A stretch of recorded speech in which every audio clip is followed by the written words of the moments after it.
My time, I was a captain in the United States Marine Corps from 2007 to 2011. I had some injuries throughout my time in the Marine Corps. I was deployed to Helmand Province, Afghanistan in 2010. He was injured in Afghanistan. IED went off and knocked him off of his tanker, off of a height, injured his ankle. And the end result of that is he had a grossly unstable ankle.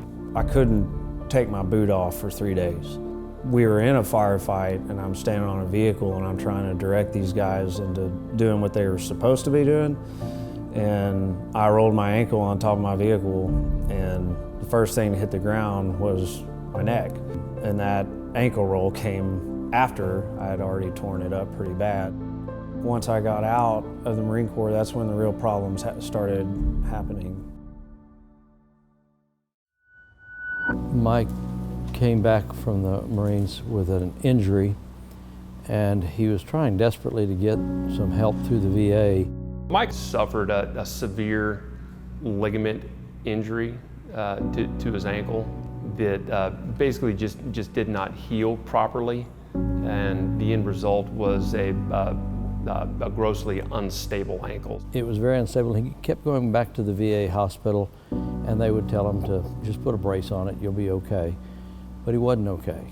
So it was an ankle that just during everyday activities, just walking across regular ground, the ankle would roll on him, sometimes even cause him to fall. And after a few years, it just got worse and worse and worse to the point where I was less and less capable of doing my job. There was a psychological feeling of, when am I going to embarrass myself again? I felt like we needed to do something to help him. So it started with a couple of letters to the VA hospital. I examined them and I said, with the continued trauma of these ankle near dislocations, he's going to destroy the cartilage and then he's going to have a fusion of his ankle. We might be able to prevent that at this point if we could get his ankle stabilized. I was referred to a podiatrist by the VA, and the podiatrist said that there was no fixing my ankle, and that if I were to have surgery on it, it would fail within a year or two. And he prescribed me a cane and an ankle brace and basically just said good luck. It really bothered me that these people that had given their lives, served our country to protect our freedom, and when they came back with an injury, we couldn't do any better than that. Dr. Gary said, "You're done. I'm not letting you do this your way anymore. I've watched you do it your way for 4 years, and now we're doing it my way." I could see it in his eyes.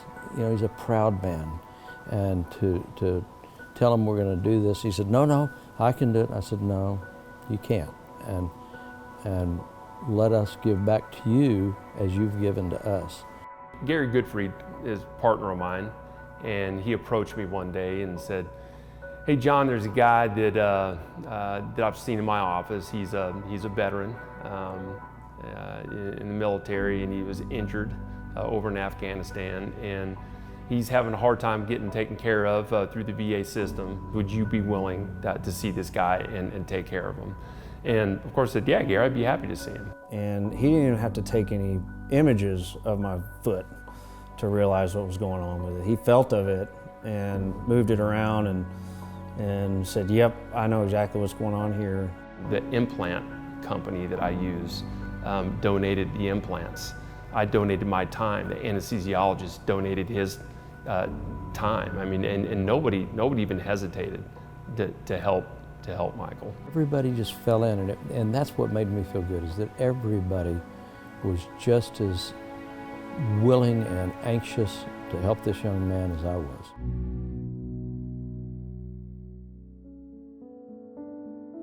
There was a night and day difference. Once I got out of the cast and they let me really start walking and starting doing rehab,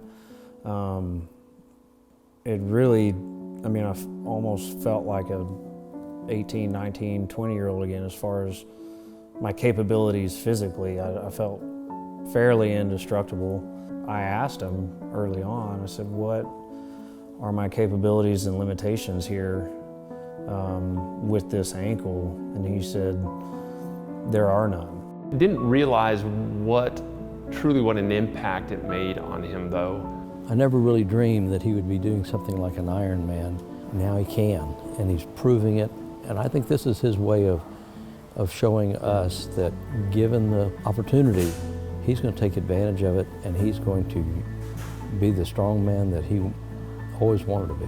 Through Azalea, my ability to get back and being a physical person again, to get out and run and swim and feel capable again of doing what I used to be able to do, that fills gaps that I couldn't fill. That's why we do this.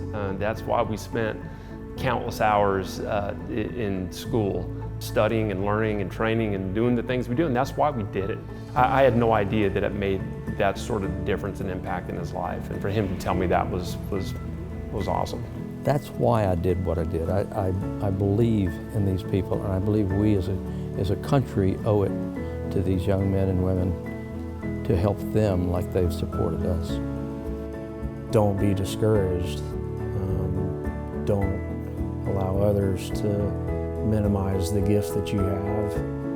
And when someone isn't humble enough to receive a gift, that's when they most need it.